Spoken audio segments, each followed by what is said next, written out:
and really how we partner with content producers as well as other vendors to really create a different kind of community and a different kind of product mix and a way of deploying solutions.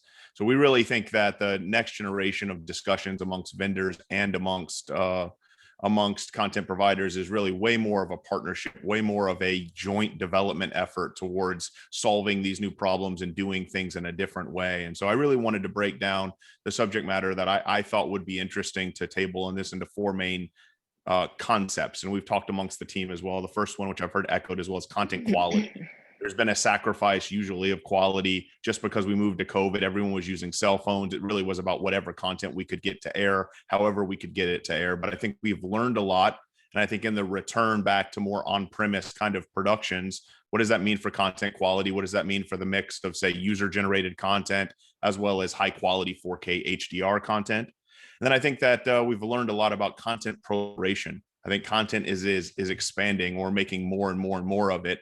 And with revenues down, I think for a lot of leagues, for a lot of federations, with advertising revenue down just generally significant amounts, I think that there's a need for creativity about how we can create and monetize different content. Maybe that's done through personalization, regionalization.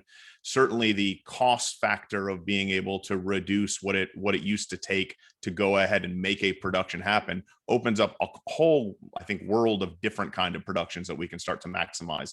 I'd love to maybe table that for conversation. What is the new types of content outside of the main events that we would obviously publish and syndicate out? What other things are of interest that we can utilize social media and digital channels to make sure we can monetize? And that leads us to what I think is something that's going to be needed for this new paradigm that we're moving into, which is business model experimentation. I think none of us know what the secret sauce is moving forward. So having technology, having tool sets that allow us to spin things up, test them out, get the data to know if it was a valuable effort or if we should make adjustments, and then spend them down, and then double down our bets on the things that are working, and then not spend too much on the things that aren't working is something that really changes the way that we go and we build facilities and we build programs. Used to be you had to sink a lot of capital into fit for purpose kind of technologies that now we can.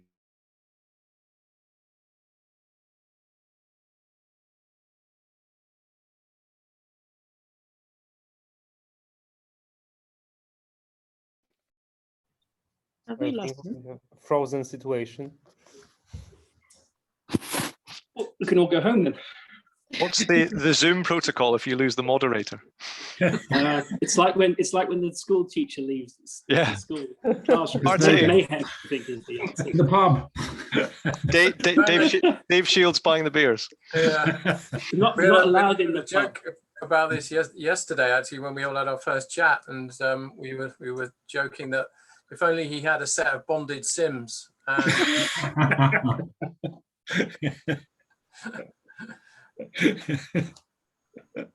They'll come back.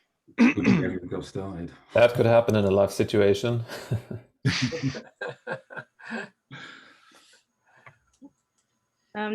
Shane, do you want to carry on with the conversation whilst we get Jared back? Well, yeah. I mean, I'm wondering if we should maybe start going through some of the guests here and start to sort of hear from them. And get some introductions going and some of the initial questions going, maybe, because I think that was certainly next on the agenda. I mean, my mosaic of people has got sort of Hamish as first of those. So would you like to lead off, Hamish? Sure. Yep. Introduce yourself. Yep. Thanks, Shane. Thanks, Tupo and MEI, and glad to be with you this afternoon. I'm Hamish Murray. I work in business development at M2A. My territories of focus are UK and Asia Pacific. M2A, if you don't know us, we exist because we recognize that the sports broadcast world is transitioning the way that it contributes, distributes, and acquires live event content. So cloud IP now, I think, being seen by many as a resilient and complementary alternative to satellite and fiber. And for our part, we build software products and provide services to help rights owners, broadcasters to optimize their use, particularly of AWS media services in our case. And in doing so, adding resilience, controlling infrastructure costs, regionalizing, etc.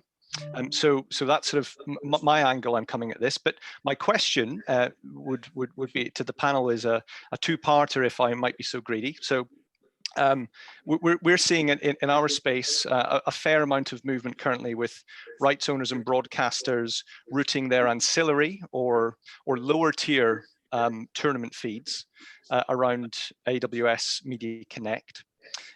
Do the panel see primary feeds as being up for being transported via that method, whether it's Media Connect or other forms of IP transportation?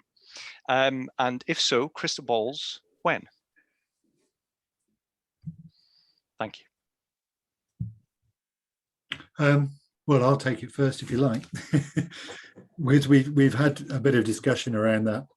I mean, talking from personal experience, I feel even when we have a dedicated IP contribution network, at massive expense, it's amazing how often you're saying, thank God this is, in a ring configuration. And actually, when one side of the ring is down, we're actually on the other. So we're in a kind of fault condition, but luckily no content is lost. So, it's arguable whether public internet is it more resilient or less resilient? It's a little bit the last mile question, isn't it? You only take one place for it to be constrained.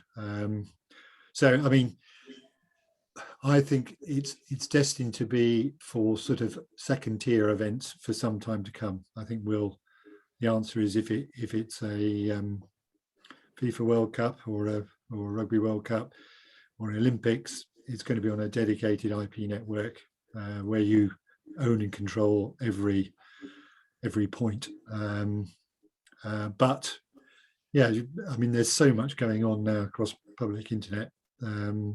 It's going to happen, and I say lower tier events for sure. It could be entirely that before long. Great, thanks, Dave.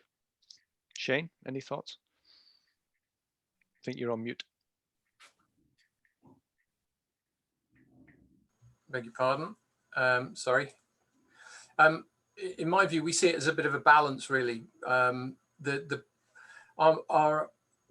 broadcasters that we're dealing with tend to be split between sort of two sides. The very sophisticated ones that are after way more than just taking a feed, and what they're looking for more and more are higher quality unilateral services that really start to help them portray the fact that this is just as much their property as it is ours, and we very much encourage that, and therefore there's no real substitute for a dedicated fiber network. I mean, we just reinvested, now having been on our own fiber network really for the last 5 years, into a brand new version, much higher capacity, in order to really give us highly resilient, very low latency services to build our future production on. Now, on the flip side of that, in terms of distribution and heading towards the tier 3, tier 4 broadcasters that I sort of classify them in, they have much greater challenges because they can't necessarily invest in that fiber. And this is probably the only alternative they have, because we don't put everything up on satellite and never will. We've been clawing back over many, many years. And literally the only thing we put up now is world feed. So this is the opportunity for those tier 3, tier 4 broadcasters to be able to access the portfolio of services that we have, and also access it in multiple protocols as well, which may suit their platform better, whether they're more of a digital platform or they're actually a broadcast platform. So I see both as incredibly valid, and it's just sort of horses for courses for me. Great, that's a good answer. I'll let somebody else have a go. Thank you. If I could just briefly, you do raise an interesting point though, because we've noticed this as a bit of a conundrum, and Dave will be conscious of this, as I'm sure will Shane. The first thing we're asked in a major event is, what's the redundancy? Where's this feed going? Where is the backup? Where is your IBC down? Where is your event down? And that slight paranoia around the primary rights that they have and the obligations they have. And the UK is is in the same situation, especially when it comes to things like dropping out signals during commercial breaks and that type of thing. But on the same time, these broadcasters are all the same ones who are looking for much more efficient ways to do what they do. And I think Shane's absolutely right. They're all doing this. They're doing this at remarkable speed. So we have the contradiction at a major event of having a worldwide, ring of fiber backed up in every single way with satellites. At the same time, they're using bonded cellular to get their secondary signals for the unilaterals out of the same stadium. It will come and it'll be trusted more when people believe that it works efficiently, and they'll trust that transmission. But I agree with Dave. I think for primary events, I don't see it happening in the short term. I just think from a delivery point of view, it's just too risky. And I think one of the other things I might add to that as well is that because there's the additional latency involved in these things, it can't really be used for that high, that sort of high availability and that sort of level of unilateral that you would expect. But the opportunity for me on that distribution side is the chance then that broadcasters can pick their own. If you imagine what we do, and similarly it must apply, as you might expect for the Olympics and some of the big events where there's multiple things happening all at the same time. For us, we've got up to 10 courts happening, and out there on court 7 is a player of great interest to a territory who otherwise will not be able to receive it, because up till now they've only been able to get it via satellite.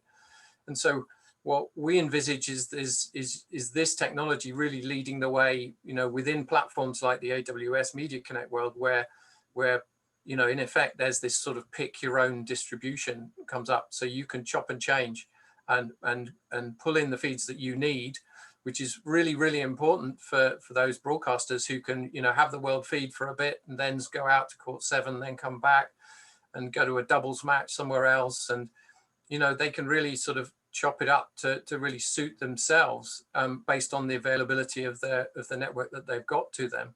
I see that as a massive benefit. And for us as well, if we start to present to those tier 3, tier 4 broadcasters through that medium, what we also then start to have is a lot of business intelligence as to exactly who's taking what and for how long, because those platforms can give us that intelligence back. And that's hugely important for us to continue to develop, our own products and make things better and better for all of our broadcasters, whether they're really sophisticated or not. But maybe it'd be interesting, maybe Steve, Gravity, you've been in this business about supporting broadcasters and host broadcasting organizations. You must see this in relation to the expectations that broadcasters have to both want to have exposure, but at the same time keep costs down as much as possible. Yeah, that's a big one. Keeping costs down is like, we're hearing that more and more. And you're absolutely right. And what Shane has said there is that the great effect and impact of being able to deliver up to 10 courts and individual matches to certain clients is you're actually monetizing your rights far more effectively. You're able to appeal to so many different more territories. Whereas Shane said previously, if they're just taking a satellite feed of the world feed, they're kind of stuck with what they've got. And if their particular player is playing on court 7 and they really want to watch it, they can't do that on current or older setups. So being able to offer them that a la carte menu in terms of everything that's available out there of content, that actually makes your rights more valuable in lots of different territories. So it's a very clever way of monetizing your rights. The piece that I think has been interesting for me and for for Gravity where we are is what's happened in the market at the moment. I see two things have really collided at the same time. Is that you had an increasing rights cycle where the costs of rights were going up and up and up as different broadcasters, different platforms came into the market, and you saw these dramatic increases every 3 years, 5 years in terms of the cycle of rights. I think that was beginning to cool off just before COVID came along. I think there was a certain rationality coming into the market. And I think we're going into a period of where that would plateau or even possibly go down. That was happening. And then suddenly COVID came along and you've had like a double whammy. You've had that beginning to drop off in the right cycle, and then COVID comes in and hits really hard. And if you look at a lot of the recent auctions, whether it's been in Germany or Italy, I'll probably put NFL as the exception, you can see there's some real adjustments going on in the market in terms of what networks and broadcasters are paying for premium sports rights. And I think that will only continue for a period of time. We've all got to live within our means. And I'm fascinated, and that in itself means that there's less money going around, there's less subscription money, there's less advertising money, there's less sponsorship money, there's less money in the pot now. Yet we're still being required to provide this really high level of coverage. You know, the level of coverage must always increase, must always be better. And my question for everyone here is, how do we square this? You know, how do we square this particular circle? Because you see the demands and the demands for quality of content, reliability of service, robustness of signal delivery, all those things haven't gone away. Yet, you know, there's a real push on costs and expense. And you know, how we deliver this within a very what are now becoming increasingly tight budgets and very competitive market.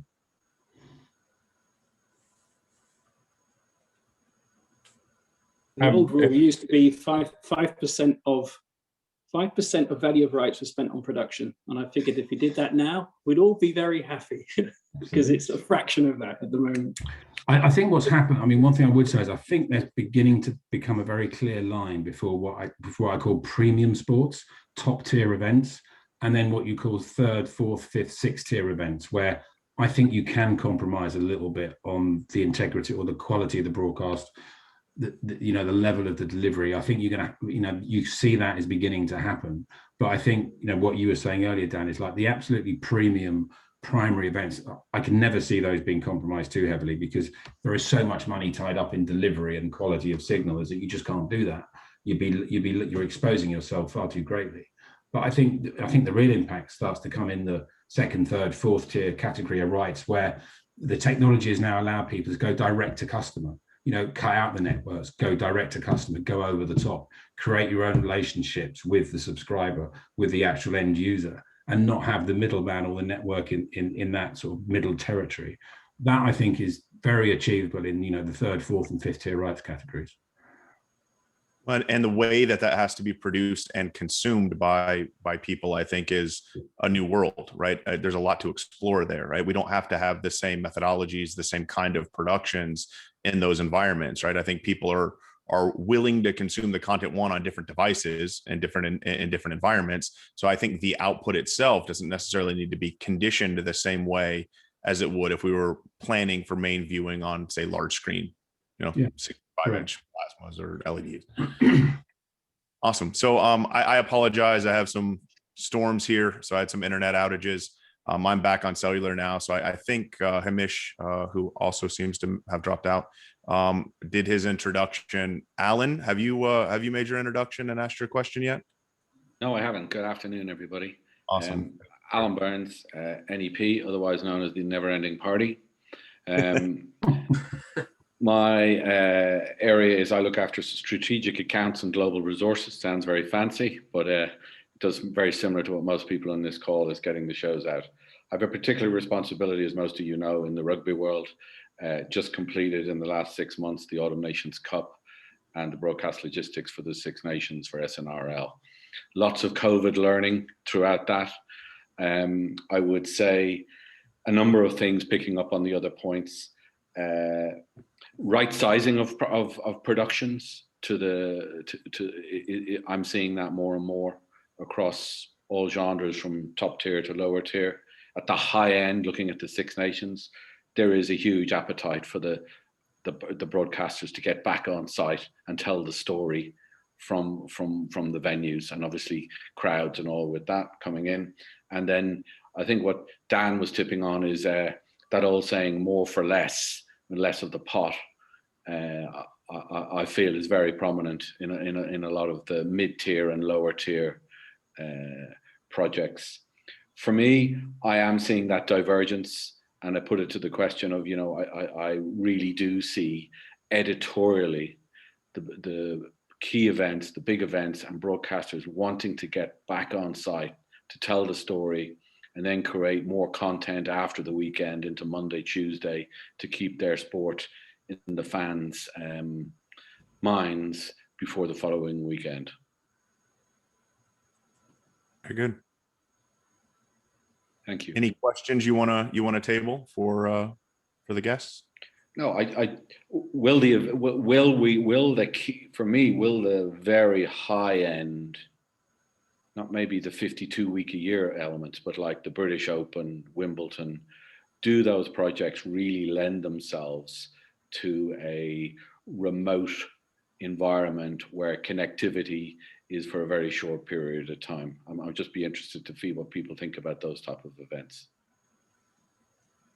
I could jump in on Wimbledon, where, as you know, Wimbledon don't really know whether they've got no crowd, 25% of a crowd or a full crowd, and are anxious to push some of, well, whatever they can away from on site. So we've agreed to do the international highlights back at Stockley Park. But you're right. I mean, if you did that once, it would be a huge cost to get all the feeds back there, because we've sort of got entangled in the distribution of it anyway. The fiber's there already. So it actually just opens up a possibility that, we can do it.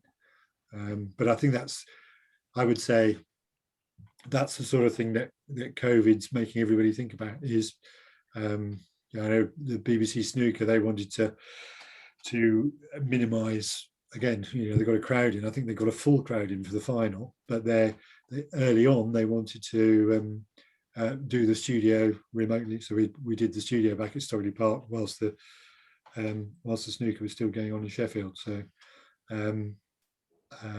those are kind of COVID learnings, and broadcasters now kind of know that's all available if they need it. And Alan, from my perspective with the tour, I mean, we've 5 years ago we did it, and we just reinvested again now in permanent fiber connectivity at 24 sites around the globe, and in some quite interesting and challenging places. And obviously those events could be 7 days, they might be 14 days for a Miami or an Indian Wells, but the value that we've seen out of that investment has been repaid in a number of ways. One, we've been able to reduce our satellite commitment by a significant amount, and so it literally is just world feed only that goes up on there. And the other part of it is we've seen a change in what we were talking about before in terms of the volume of content that we've been able to distribute and over that fiber during that time. So we sort of saw, if you think about a tennis match as a product, right, per hour, the cost of putting, a tennis match on distribution effectively from where it's actually being played, the maths that I did on it, we ended up with an 84% increase in productivity. So an 84% increase in the volume of the hours of matches we were able to distribute for a 31% drop in cost versus, on a per hour basis, if you see what I mean. So, it's made a lot of sense for us. And obviously, as we talked about before, it's what it's done is increased overall, ultimately, the value now to our broadcasters, because we work with our broadcasters on a value add basis. So we don't keep sort of stinging them year after year, within contract to say, oh, this is going to cost you and that's now going to cost you and this. So, we have to sort of suck up all the costs of any innovations that we do. So I'm Mr. Popular, as you can imagine, throughout the whole of a cycle, but working on the basis that next cycle, then people will see that greater value involved. Maybe to your point, Alan, I think you're absolutely right. In the end, I think standalone events don't lend themselves to it. It's something that we face a lot with the fact that our events move around to, let's say, tricky places around the world. I still think that this, coming back to the original point made by Hamish, it will start to migrate to being something of a hybrid somewhere, somehow. And we've seen events ourselves in the last 2 years where we would not have anticipated any form of remote. It's starting to creep in. And I think the other thing is you look at who's knocking on the door, and we're not inundated with, but we get a lot of inquiries from the telco companies now. They're far more active. They see that being much more relevant. What's interesting to me, and maybe to throw back to this group, is that what's not clear to me is who's driving the push to remote. I mean, obviously the telco companies own or have access to the connectivity, but it's companies like Gravity, like NEP and others who are going to be the ones who put in these type of installations at IMG as well, which need to be the powerhouse around it. Moving the signals is key, having the redundancy is key, but you still need to have the right people and the right equipment in the right place, and it's still got to be at the right price. Because so far, I haven't seen remote convert into better price. I can still get the truck to do it cheaper. Mm-hmm. Yeah, that's the $24 million question. Exactly right. At the moment. I think that's a good segue, Steve. I don't believe you've done your introduction as well. Maybe you could give us your introduction, and then I sort of did a little bit when you dropped off, but yeah, look, I'm sorry. I'm Steve Norris from Gravity Media. I look after content and production for the group Gravity. So that includes, you know, in Australia with our Melbourne and Sydney operations, and then in America with San Francisco and LA. You know, hands up, I'm far more from the production background than I am from the technical background. But, you know, as I was saying earlier, and I think completely agree with what Alan just mentioned, is that there is still a real desire to be on site. And I think you can make a distinction, you know, in front of the camera and behind the camera. And nothing beats being pitch side with your presenters and your guests in front of 80,000 people, and you will never be able to replicate that anywhere else. So, you know, I believe being on site for your commentators, being on site for your talent and your color, I see that always being a fundamental part of sport. And just kind of, you know, working in the world I worked previously at BT Sport, all of the pictures that we had that came in for coverage when we used to win certain sets of rights, whether it was the Premier League or the Champions League or MotoGP or Premiership Rugby, you know, everything was based around being on site, you know, in terms of your presentation team and your commentary team and your color team. It was all based about being as close to the action as possible.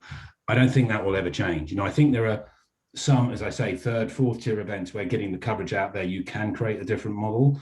But, you know, Alan was at, you know, the autumn, the Nations Cup, you know, rugby. Okay, we didn't have the crowd, but, you know, the concept of being on site for those matches when England were beating France, that's where you want to be. That's, as a viewer, you want to be taken and given those experiences by looking at very excited individuals, talent, presenters, commentators, being on site, feeling that atmosphere. I don't think that's going to change. So Steve, and to the group, I think what everyone's saying, which I completely agree with, is that there's no replacing that main environment of being there, feeling the crowd, the energy, all of that stuff, right? I mean, every time it's tried to be done digitally, I think it's been inorganic, right? It's felt very inorganic. You see that with like the bubble where you had different technology, it felt like bad CG essentially. But what I would love to know is that, granted, we get back on site, everything kind of returns to a similar way of doing it. We have the high quality, but now we've learned all of these different skills. There's all of these different derivatives that we can create. We can bring fans from home into the environment in a way we couldn't, that now augments that energy as opposed to try to replace it. What does that look like, that hybrid environment? And is that a way to make up some of the monetization downfall that we're seeing with some of the rights as well as some of the advertising going? And is that a way also to provide a different level of connective community to the fan base that maybe won't attend in person? Are you asking me? I'm asking, kind of opening up for the group. Yeah. So, look, I think, you know, on the basis of the individual who's not at the event, we now kind of understand how we can get them and transport them to the event through kind of better connectivity, better technology.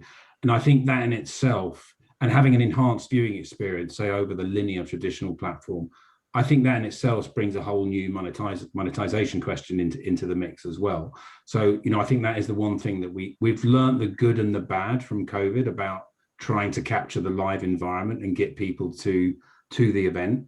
And I think, you know, where we've seen it hasn't worked is very obvious. But I think some of the sort of tricks that have worked, where you can actually be at the event through virtualization, kind of be sitting in a VIP box next to one of your colleagues, or watch live, which is on the BT Sport app, which I think is a fantastic way of watching content. I think we're beginning to see a lot of these developments. And I think that's the real positive out of what we've had to go through with COVID, is it's made people think a lot more creatively about how they enhance the experience for somebody who's ultimately at home. Excellent. All right, Stuart, tell us a little bit about yourself, what you'd like to talk about. Hi there, my name's Stuart Snowden. I'm really a voyeur in this forum. I run a company called Ipsen Squared, and what we do is we provide two different things: project management skills and resource for events, but also we provide in-venue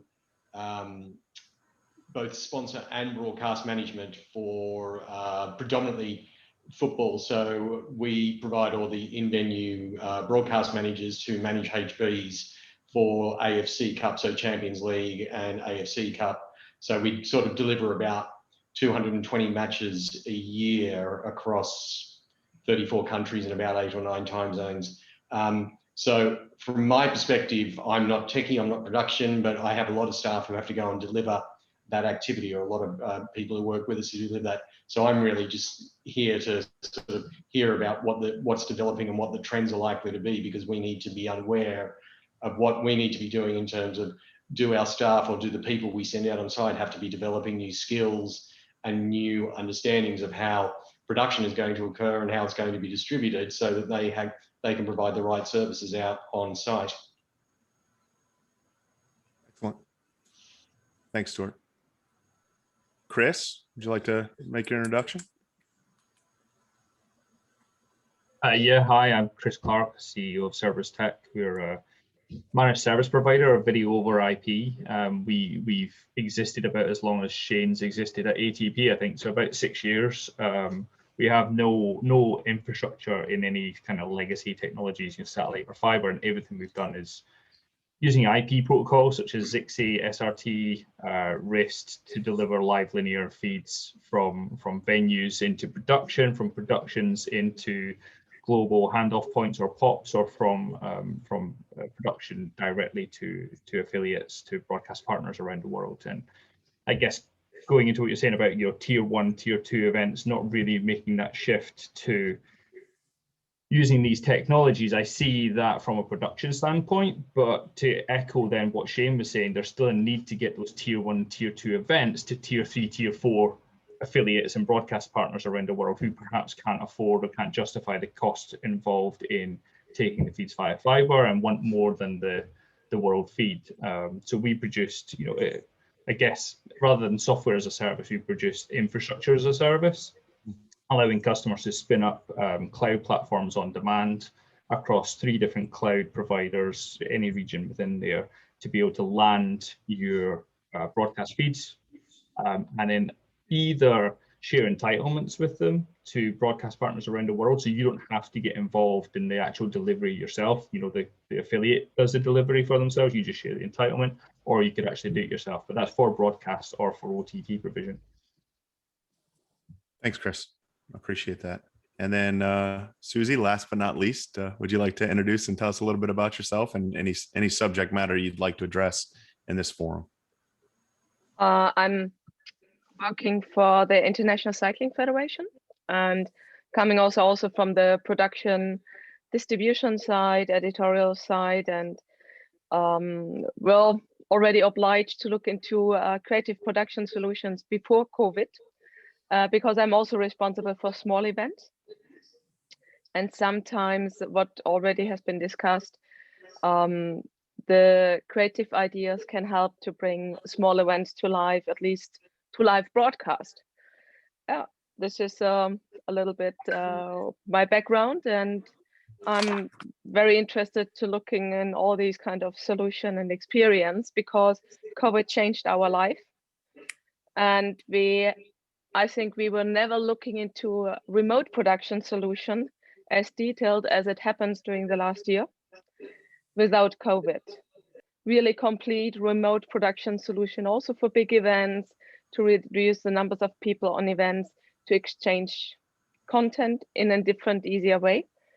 That was at least one of the positive aspects, what I connect with COVID, to really to have a chance to increase the speed of this development. Excellent. Thanks, Susie. So I think speed of development is an interesting topic, and I can't remember who said it. Maybe it was you, Alan. But I think that this concept of, we have our big major events, we can hybridize the, say, ratio of those based on cost or how we're distributing that. That's over public internet. That's done via remote production. But you had mentioned this ability to kind of connect people with the sport and with the players throughout the week, right? From event to event. what has changed in this COVID environment around getting players active and doing tertiary events, interviews, discussion, different forums? And I even think opening up other components of the sport to viewership, like practices or scrimmages or, various different press conference forums, and how do we create those ecosystems, and what does that mean for both, I would say, the production community and their involvement and the federations themselves? Is that a topic anyone would like to respond to? My observation about some of that content is a lot of federations were doing it. I mean, where you get the good access, where you get the mobile phone on the team bus, which makes it quite difficult actually for broadcasters to compete in that area, and they're kind of tending to keep it as a sort of premium content for their own digital outlets, because we as broadcasters we'd all like to be doing that, but you don't always get a camera in that position. If I might I just had to talk a little bit about that from the tennis perspective, what I think the COVID thing did quite nicely in some respects was by creating the player bubbles, you effectively had a bit of a captive environment, which made it much, much easier. Normally it's sort of for us, because the tennis players aren't like team members of a rugby team or a football team, where they have their particular obligations to absolutely be here at this time and do this. It's like herding cats most of the time, quite frankly. But the beauty of the COVID bubble in many respects was they weren't allowed to go anywhere, and our as we always have the sort of the perfect access, which we can achieve, but often it's getting them in the right place at the right time, and poor old Stuart and his team, I'm sure, have got lots of tales about trying to do this too, but it's opened up much more interesting content, because the players were effectively put together and kept together, and you got much better interactions. And so our sort of behind the scenes content, which we do share with our broadcasters, so we will put it out on our own platforms like Tennis TV and social media, but we also share it directly with the broadcasters so that they can customize that social media. We deliver it directly to them for them to access. So I think that's one of the sort of unforeseen bits that surprised us really in that, and one we'd certainly like to see more of. And we're talking actively to the ATP now to see how we can bake that in for the future, because I think it's reinforced as well from some players' aspects the value of media as well, because obviously they're not necessarily getting the outreach that they would normally do, because they're not being able to make public appearances, and obviously to their agents and the brands for their own personal clothing and stuff, this becomes very important for them in terms of their own exposure. Yeah, I'd like to echo that. I think it's been an interesting one in the last year, especially around sports that found themselves cancelled or postponed. The opportunity for the exposure for the sport and the event was not there. Therefore, you have to lean on the people that are going to resonate the greatest, and that inevitably is going to be the athletes. And the feedback from them, I would say, in quite a lot of sports, we did quite a lot in badminton and in winter sports, was really positive, almost too positive. Sometimes the amount of content we were receiving from them was maybe not usable, but was very enthusiastic. So the idea that people are engaging in that is a really positive thing. The area where I don't struggle, but I try to link it to, is it's to some degree perfect for the event, because it provides relevance between the events. Because during the event, the results are the things that move the story more often than not. What's missing is how do you keep people relevant around the events, and social media does that really well, which is great for the event, maybe great for the broadcaster, but it doesn't, I think, help the broadcaster who's active on site in a way, because they want people to be watching their team, their pundits, their commentators. So it's complementary, but I also not sure that it quite rolls in the way that we would want. Add to that, for those reasons. One of the things when I was at BT Sport, and the 7-8 years I was there, I saw digital become increasingly more important year on year on year, to the point where at the first Tyson Fury Deontay Wilder fight, we had more people from the digital production team than we had in the production team on site in Los Angeles, and that kind of really opened my eyes massively in terms of how important that was, because it's the ability to be continually posting content, you know, almost relentlessly, hour after hour, minute after minute, so to speak, and very different content, you know, content where you're almost living with the fighters or kind of walking side by side with them. And the immediacy of that and the power of that was really phenomenal in terms of driving people towards the ultimate the platform destination, which was pay-per-view. So, you know, that was an example where we used production and digital to drive people towards, always with the message at the end of available on pay-per-view on this channel at this price. And it was a massive marketing tool for us. And, you know, really for the big networks now, you know, the digital side of what they're doing in terms of the production, I look at it as like a part of the marketing spend, because it's promoting the bigger piece or the bigger part of the network. And actually also there is a world where you can exist entirely on a digital platform like ESPN Plus, and that will serve a lot of customers very well. So, you know, the other thing I'd say is, as broadcasters, what has changed, Dave alluded to it sort of 5 minutes ago, is that whereas, you know, it was the production teams going in and creating those relationships with the players and being on the team bus with the camera, now it's actually those players and individuals who know their net worth, and they know that actually I can create my own content, and I have my own following, and I have my own Twitter platform, I have my own YouTube channel, and I can monetize this. And, you know, suddenly as a producer and a broadcaster, you're locked out of that. You're locked out of that special access, because they realize that I can monetize that. And, you know, what that leads to is kind of, you know, I guess, crazy events that we had at the weekend where you get, you know, 1.5 million pay-per-view buys for Jake Paul against, you know, a not a very good UFC wrestler. But that is changing our world quite dramatically. You know, so digital, for my mind, has been the biggest change, the biggest transformation in the way that the content is perceived by the viewer.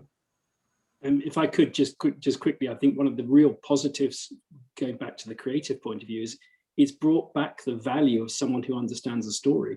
When you have a very limited amount of time, you need a journalist to do that. And we found that in the last event. You know, digital was treated as a 5% thing. It needs to be done because people want to do it. When you suddenly realize that you have a limited amount of time to get people's attention, there's a lot of stuff out there. If you want to tell a story, you need to know how to tell a story. And journalists traditionally are the ones who can best do that. When you go back to headlines for programs or for newspapers, it's about being able to grab people's attention and say something relevant. Yeah, I agree. And, you know, in that world, you know, I got to say, Dave, some of the content that IMG created around the Champions League was absolutely, the Champions League final, you know, not the last one, the previous one, was absolutely awesome. You know, the Liverpool final, I think, was just incredible. And that, you know, delivered to a very unique social audience. And, you know, when social media first started in the kind of world of sport, we sort of limited it to 20, 30-second clips of Jurgen Klopp dropping his water bottle or something. Like, we kind of thought that's social media. And now when you look at it, these are kind of great little films and journalistic pieces in their own right that sit and stand on these platforms in their own right. And that's, for me, is the fundamental change, is the amount of investment that's going in there. And also the quality of the content that is being produced in the social media world is astounding, some of it. Is there appetite, or is there experimentation going on and in the actual broadcast of how we bring these things in? And then a follow-up question to that for the team would be, when you look at kind of the renegotiations of rights, knowing that this brand building digital component is becoming so important and is largely out of the negotiations because it's player direct to their fans, is that being rethought of how we renegotiate those rights to include some of that digital access and player access and tertiary kind of elements? I mean, in our, obviously, you know, this is more in effect a commercial stroke rights conversation than technology, but certainly the conversations that I'm involved with and our whole emphasis over the last sort of 3 or 4 years has been to very much turn the tables and make our broadcasters realize that they can have access to these things, and that we will endeavor to deliver. And we've seen a significant uptake in that from our broadcasters as well. And this isn't just, you know, we all put out a tweet and they can retweet it. This is actually, so whatever we make for social media for our own channels, we immediately are making that available as a clean asset, fully finished, but for them to immediately use themselves in all of their channels. And we actively encourage them to do that and have regular dialogues as to the effectiveness of it and how we may further change it, and have a two-way dialogue if there's a particular event thing happening, anniversary or something that we can help them with, you know, to promote their own platform stroke channel. So it's, you know, to us it's a fairly necessary and obvious thing for us to do, because ultimately if we don't build the value of our property in that particular territory, then the rights conversation is not going to be what we want. And so, you know, we have to help them build that demand and build those eyeballs in every territory we possibly can. I think you're right, Shane. Host broadcasters got to, because every broadcaster can't generate that digital content themselves. You absolutely have to be on site and have a team thinking about it. So that's something that all host broadcasters should think about as a kind of service to their rights holding broadcasters. And to be honest, we owe it to ourselves and what we're trying and the product effectively to do it and do it really well, because otherwise what we do is you have 1 million people on site all waving iPhones and iPads around and creating appalling quality content that is still going out and doing the job that you kind of want it to do, but it looks dreadful. And does it actually add the value you want it to, especially when what you're trying to do is also ensure that the brands who are sponsoring those events get the exposure that they need through that medium.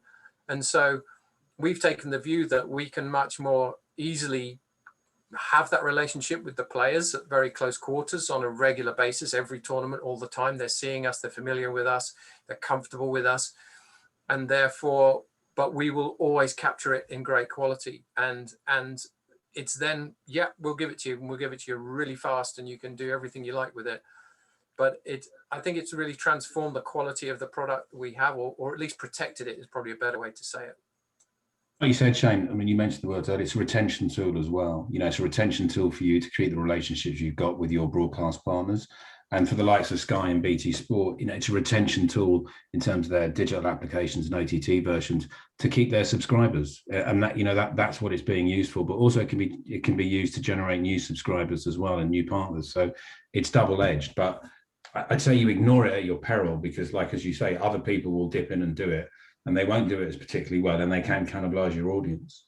There are some examples of where, you know, rights holders have got it tragically wrong and, you know, kind of cannibalize the exclusive live content that they've just sold to premium networks. And that's where you end up in real problems. But you cannot ignore it. It's a fundamental part of all production now. Yep. I think, you see this a lot with the latest NFL rights negotiations, right? Where you see there's the traditional lane, essentially, that, for all the networks that are going to do it. And there's the digital lane. And you see people like Twitter, you see people like Facebook, and especially Amazon spending a ton of money on this content. And the way that they're taking the production angle of it is completely different. It is a dual screen environment. It is, utilizing this in a way where I can personalize things. It's at the application level. So you're seeing your team's graphics, you're seeing the information you want. You have a choice of commentator that you may want to utilize for that based on your preference. So yeah, I do believe there is that natural tension. And I think the linear environments will have to adopt a lot of that, say, social or digital distribution in order to keep up with the experience, because the younger viewer is watching things in a different way. They want a contextualization of what they're watching in a different way. And if we don't learn to kind of walk and chew gum and do both of these things and bring the world together, I think that the rights battle gets lopsided on the digital side over time if we're not careful. Can anyone tell me how you work out how a young viewer watches? Because I'm perplexed. I know it's a generational thing, but I've got a 20-year-old who sits next to the 65-inch TV watching football on a cracked screen with broken headphones, happily. Dan, I'm the same. I got 3 boys, football obsessives. We've got a 70-inch TV, and I'll walk in and they're watching BBC One Match of the Day in SD. It doesn't that drive you around the bend? It's Yeah, but the interesting thing is, I wonder whether we're a technical generation apart from them. I'm fascinated to know what they think of technology, because to them, technology isn't the way that we think of technology in terms of, we couldn't wait to go from SD to HD to 4K. We got into 3D and but I don't think they think that way. I think technology to them is something entirely different. I think it is an interesting one, and we haven't touched on it in terms of things like formats, and we all agree, I think, that capturing the best format makes the most sense. And if you look at any of the archive footage you've had to sit through in the last year because there hasn't been anything else to watch, and you sit there shaking your head at things that are only 15 years old, which are predominantly unwatchable, you sit there and say, oh, but for the ability to archive. But I also think you're right. Most people aren't even watching HD in their home. They're not. Yeah, my children will not be able to tell you the difference between 4K and HD. I guarantee you that. Yeah, it's a trick one. Sorry, Dave. I think a lot of people, and I'm guilty of this sometimes. I've put the rugby on record, then I know the result, and actually I just want to watch the tries. So I just, I just watch the tries, and that's me done. I can delete that recording then, So it's kind of, and I'm doing that on the phone, so I don't need the HDR, UHD. I mean, we've sat in meetings, Dave, where we've argued, I think rightly, that UHD, SDR, HDR, or 1080p, you're still at the high end, but it's a conversation that seems to be about a sticker on a TV rather than the reality of what people really consuming. Yeah. And I think ultimately, I mean, I get very frustrated with the whole, the 4K bit of it, particularly, because for exactly that reason, I just don't see why we don't need the pixels. And yeah, there am I saying this, if you sort of Google me, you see a lot of my previous history was in feature films and TV dramas where every pixel counts and quality. But the reality is the kind of quality we need, particularly in sport and live sport, and the viewing experience that we want to bring doesn't come from shitloads of pixels, pardon my French, but it actually comes from the bit we all seem to be missing is that HDR element and the high dynamic range, the wide color gamut. That transforms everything we do, which are our biggest challenges in terms of outdoor and sunlit and environments where we've got massive problems, because for years we've continued to view our world through the old-fashioned letterbox of television that always used to have to be backward compatible to something black and white in those days. And I just, I would love to, this is obviously a barroom conversation I'd love to have one day, but I still don't now quite understand why we're still wedded to YUV in what we do, because we have cameras that shoot amazing pictures in RGB, and then we split it all up into this thing called YUV, which the only reason for having it was for that backwards black and white compatibility, right? And the minute we take it into any system that needs to do any kind of processing on it, it has to be matrix back out into RGB again before then it needs to put it back into YUV to hand it off again. And this whole sort of letterbox world of here's your limit. This is about as far as you can go for white, and that's about as far as you can go for black. And by the way, like, what are we doing? We're killing ourselves here. And I just love us all to kind of sort all that out and make our lives a lot easier, because as we move into this world of sort of, into this world that I'd like us to be, where all of that hardware isn't really hardware, it's sort of virtualized in the sense that it isn't there on the ground. We can tap into it whenever we like, but it is as fluid as possible from origination all the way through, because we can clean up a lot of this stuff and preserve a lot of the quality and just take greater care over these pixels and not just have more of them. Does that make sense? Totally. Oh, yeah. If you look at what the commodity devices are doing with meta image processing, like we take a picture on your iPhone right now, it's not a real picture. It's gone through, you know, a trillion machine learning calculations that happen every second. And now, you know, you look at what Apple just released yesterday, where you have this center stage functionality on a widescreen front facing camera that's 12 megapixels, that they're now tracking the people as they move. So one of the things that I am concerned about is that the broadcast level of quality has been at a certain component. I think we can enhance that with HDR, which I think is way more important than the pixel. I think you're absolutely correct. But the other side of that is that I can now shoot HDR Dolby Vision on the rear facing camera of my iPhone. And the one that's going to come out next year is going to be 10 times better than that. And it's going to have 5G, and it's going to have machine learning and intelligence built into it, where at what point does the fit for purpose broadcast technology at scale, especially when you look at Internet of Things technology, succumb to what's happening in the commodity world? And at what point does the machine intelligence fix a lot of the natural, I would say, low quality of just a consumer trying to use the device?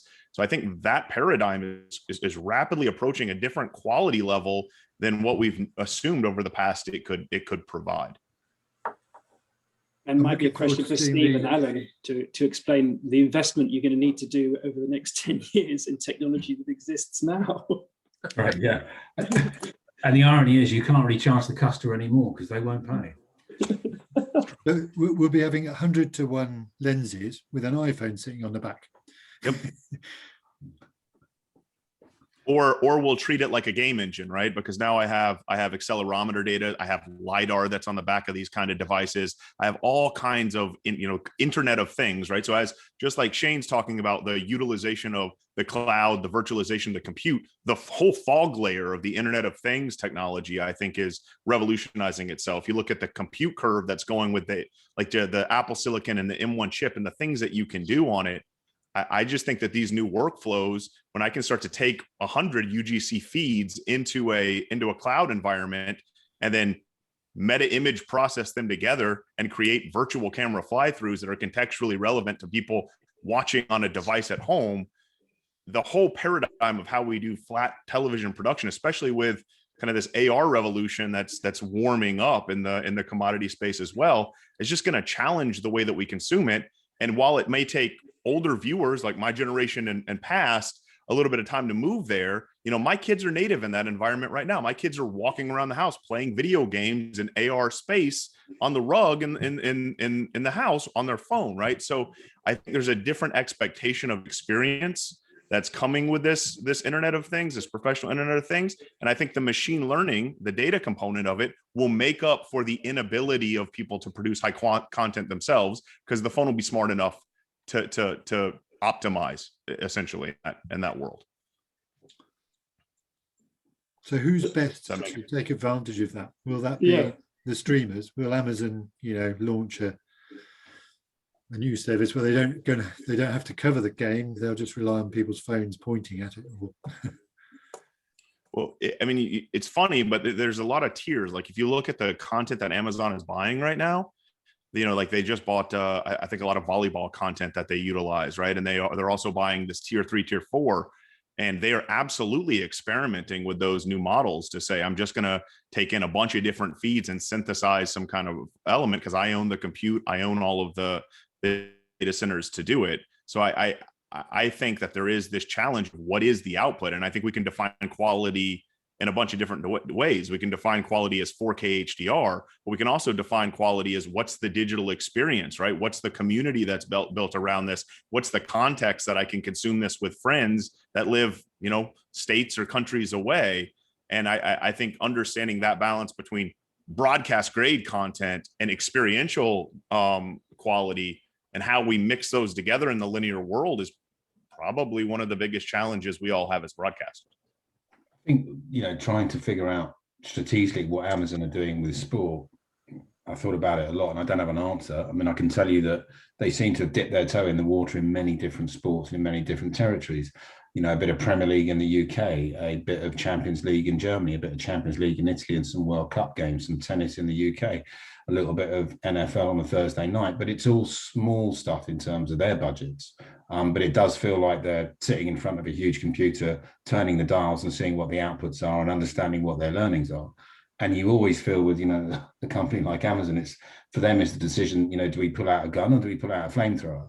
because if they wanted to, they could kind of create the extinction event for all of us in terms of, the broadcast and the networks by buying global rights to the Premier League, as an example. They could do that. That would not be beyond their budget at all. So, always for me is, what really are Amazon trying to do with the sets of rights that they're buying at the moment, and kind of what is the strategy behind that? It seems that they're dipping their toe into the water and happy to learn at this point.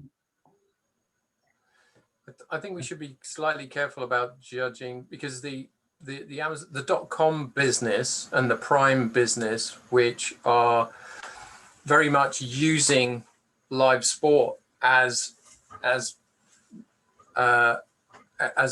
leader or as a retention method for people within the retail empire. So you see, the fact you get, all the added the value adds that you get, say, with something like your Prime membership, is that, yes, you get your TV and you get your parcels delivered for free, and you get unlimited photo storage and the Prime music and all those things. They're all engineered to maintain you as a Prime customer in the .com side of it, which is where all the money is, really, is where all the money is being spent. I don't necessarily mind that element of it. What I do see is, in terms of what you guys, Jared, you were just talking about, is, I think, a very exciting time, in that, in effect, that element of that compute, whether or not this is, algorithms, as we said, using ML and AI to reconstitute that user-generated content into something which represents some form of coverage. Well, fine, but either way, what that compute is going to do is give us the leverage to move us up yet another gear in what we're trying to do, to make it work for us at the quality levels that we need and want. And I think, and this is why I sort of go back to that point I sort of made at the beginning, where I said, that having virtualized environments that we effectively can plug into a set of, whether those are sets of microservices or they come as macro services where there's lots of microservices joined up together.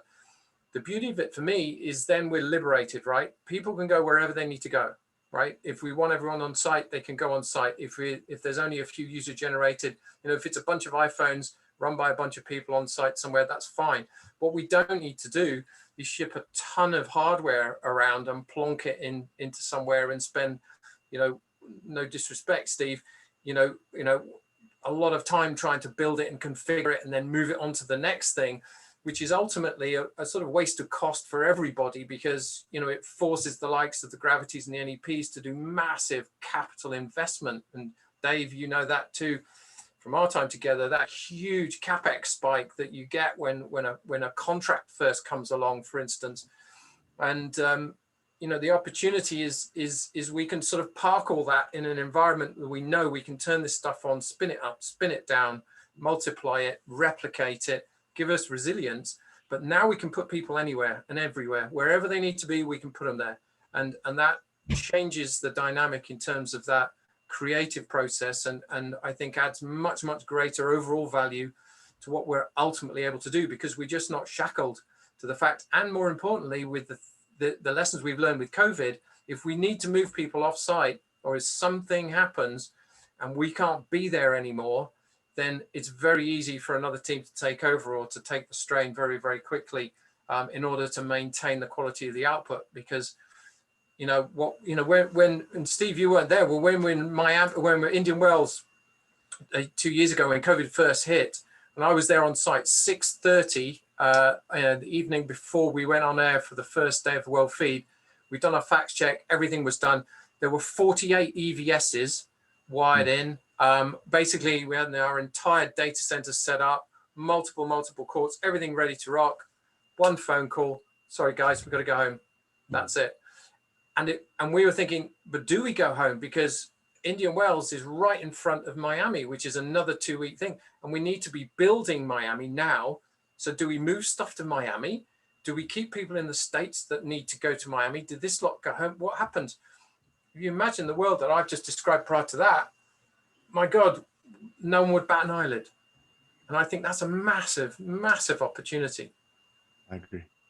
Yeah, I agree. I mean, and look, the one thing we haven't mentioned is, like, I think we all have we have an obligation in terms of the planet and the environment and carbon footprint and these sorts of things. And everything you've described there is, you know, that really, that's not sustainable.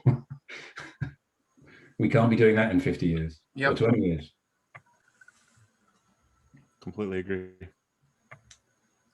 I do think that the virtualization element of it or the cloud element of it is very, very interesting, especially with the microservices. And I wonder from a production operation standpoint, right? The tech providers that are helping set up productions and are helping operate that, right? What does that change the paradigm, right? That basically, if we are rolling a truck, that truck probably in 5-10 years time looks way more like a rolling data center, right, than it does a broadcast grade racking up of specific gear that's branded on the front, right? It's just compute that we're imaging based on what we're trying to do, right? And so I think, what does that mean for the way that we operate? And then the other thing that I feel is very interesting is the next generation of operators as well. We also talk about our generation of viewers, but I think there's a whole nother generation of operators coming up that maybe don't want to use a physical panel, that are very comfortable with touch screens, very comfortable with different ways of operating. So I think the way that we conceptualize space, especially with AR, right? Like once Apple and Google actually come out with their AR glasses and I have this overlay that I can have a different operational model, then the whole idea of space changes. Connectivity curve is going, crazy with 5G, millimeter wave, and then, even Starlink and things like that. I'm going to be able to bond or aggregate multiple forms of connectivity at sites that I never would have been able to do before. So even the infrastructure itself seems to take a much more agile approach. So from a design perspective, for those people that are designing those productions of how do I handle the logistics of that? What is that change of how we work all together, both as a vendor community, as a production community, production services community, and then the ownership of the, with the leagues itself? Because I think everything can be adapted, but the last thing I'll say is the difficulty, especially, and I'll speak as I think there's only two of us from the US on this call, but I'll speak as a person from the US. The Europe is way far ahead from an infrastructure standpoint. You guys can deliver 4K, you can deliver 1080p in an environment that we just can't. We haven't made the infrastructure adaptations. So for the US and those sports, right, the internet is the way I'm going to get the highest quality. I'm not going to get that through my cable provider. I'm going to get it through the eMVPD version of them or YouTube TV or something like that. So again, what is the paradigm shift when it comes to adaptive infrastructure, and how do vendors and content producers and the operations team work together differently? And then is quality, it's kind of final question I ask, is quality over the internet actually going to grow faster than the distribution and syndication methods that we have and in place for specific broadcast workflows? I think so. It's we've got a very, I mean, where to start? There's quite a few questions in there. Sorry. But in fact, maybe I'll tell a quick little story. About 3 or 4 years ago, I did some work with Sony PlayStation and gathered Hawkeye, Sony PlayStation, and the Sony Professional Services team together and developed. Basically, it was a VR VIP environment. The reason I wanted to do that was to do something that would give a commercial opportunity for the on-site tournament activation environments for all of the brands that were there on site to have an on-site VIP experience showing live tennis. But the other aspect of it was then also to be able to then create effectively a broadcastable VR experience out of site, effectively being paid for by the commercial on-site experience that was being had by the fans and by the VIPs with the particular brands and sponsors who were involved with it.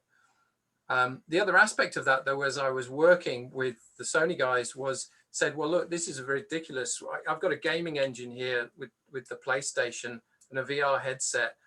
And at the moment, I'm sort of feeding the world of broadcast into the PlayStation, and then the PlayStation is creating the environment for the end user. I want to turn that on its head and have the PlayStation environment controlling the broadcast element.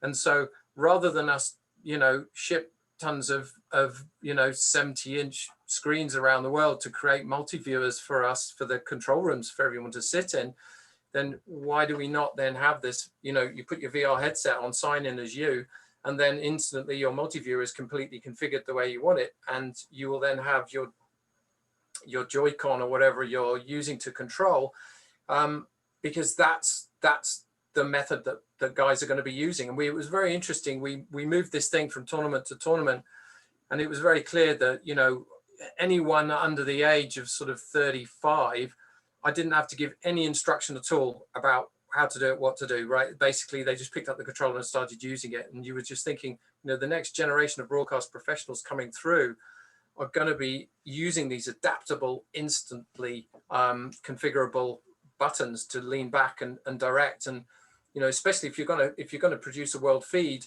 and direct a world feed, there is absolutely you can do it from one of those controllers. R1 for roll your EVS or whatever you want to do, but you can.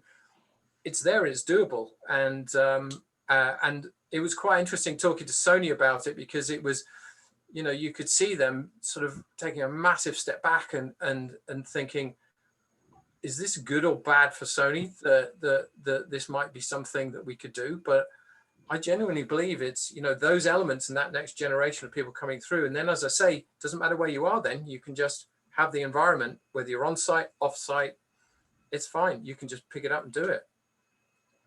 So as long as it's the shape of an Xbox controller, they can work it basically. Well, all gamers are camera operators, especially gamers that are gaming other people to watch. I mean, one of the joysticks is a camera operation. You're zooming, you're scrolling, you're panning, you're moving that camera around. So, it's a skill that everyone is spending thousands of hours and they don't even know they're developing at this point in time. So I think that's and they've got talkback. Remember, they've this is secure environments where group conversations can happen. And they've got 5 other screens on the go, and there's food everywhere, and they haven't washed in 3 days. That's right. And just a point that Steve made about moving the tons of equipment around the world. I do think absolutely that we do need, as an industry, to think about that going forward. But sometimes the green, let's call it the green dream, is used as an excuse for budget savings, to try and fit it all together. And also, I think the green, we've just been through a project, Extreme E, which was it was an engineer's dream to play with a lot of toys in that remote environment. And there are places in the world that you can't really do that stuff because of internet connectivity. When you go into some of these, whether it's Senegal or wherever we're going to go next, they are tricky to do with Mr. Apple and Mr. Others project. You do still need sort of grown-up technology that does weigh a lot of kilograms. Alan, what happened to, I know Sky in their last tender process for the football here said they wanted to centralize their EVS operation, which sounds a great idea, rather than driving EVSs up and down the country, put them all in one building. That didn't happen, did it? Yeah, it did. But what you then happen, whether it's Australia or the UK or America, the distances get bigger. But Alan's favorite EVS operator is Dan, who's the guy who does that every time, was then having to be flown or drive to the central place. Yeah, we didn't see decentralized the EVS operations. It just became another point to go to work to. So, and all directors will have their famous EVS coords. They'll want the sound guy. So I think decentralization has to come with that somehow as well. And I think ESPN have done that very well in the States with their commentary teams, where they have the home kits and they can do it from home. I don't think we're quite there yet with 6 different EVS operators sitting in 6 different houses pulling it all together. I haven't got my head around that one yet.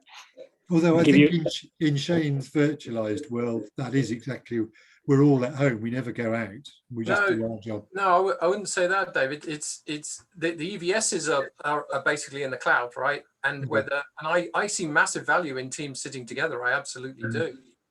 and I think it's quite important. So I would still sit everybody together, but you literally have just control and monitoring. There's nothing else.